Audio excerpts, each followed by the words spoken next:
നമ്മുടെ കർത്താവായിരിക്കുന്ന യേശുക്രിസ്തുവിന്റെ നാമത്തിലുള്ള ആശ്വാസത്തിന്റെയും സ്നേഹത്തിന്റെയും വാക്കുകൾ നോക്ക്. പിന്നെ നമ്മുടെ ഓരോരുത്തരും തകർന്നിരിക്കുന്ന ഹൃദയങ്ങളിൽ നമുക്കൊരാശ്വാസം വേണ്ടയോ? തീർച്ചയായിട്ടും വേണം.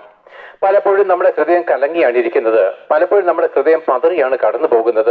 ഒരുപക്ഷെ നമ്മുടെ വീട്ടിലുള്ളവരോ എന്തിന് നമ്മുടെ സ്വന്തക്കാർ പോലുമോ ഇതൊന്നും അറിയുന്നില്ല.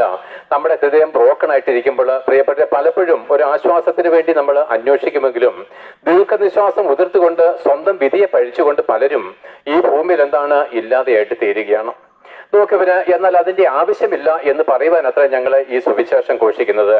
അതായത് നിന്റെ ഏത് കഷ്ട ദിവസത്തിലും ഏത് ദുഃഖവേളകളിലും നിനക്ക് തരണം ചെയ്യുവാൻ കഴിയാത്തവണ്ണം നിന്റെ മുമ്പിൽ ദുർഘടകരമായിരിക്കുന്ന ഏത് കുന്നുകളും മലകളുണ്ടെങ്കിലും അതൊക്കെ സമഭൂമിയാക്കി തന്ന് നിന്നെ സമാധാനത്തിൽ നടത്തുന്ന ഒരു യേശുക്രിസ്തു ഉണ്ട്.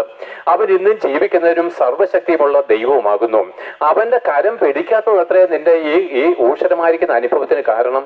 ഈ യേശുക്രിസ്തുവിന്റെ കരം പിടിക്കാത്തതത്രേ നീ പച്ചയായി പുൽപ്പറങ്ങളിൽ ഞാൻ നിന്നെ കിടത്തും, സ്വസ്ഥതയുള്ള വെള്ളത്തിനരികിലേക്ക് നിന്നെ നടത്താമെന്ന് പറഞ്ഞ് വാഗ്ദത്തം തന്നിട്ട് കരം പിടിപ്പാൻ നിനക്ക് മനസ്സില്ലാത്തത് കൊണ്ടാണ് പലരും എന്താണ് ഊഷര ഭൂമിയിൽ കൂടെ കടന്നു പോകുന്നത്.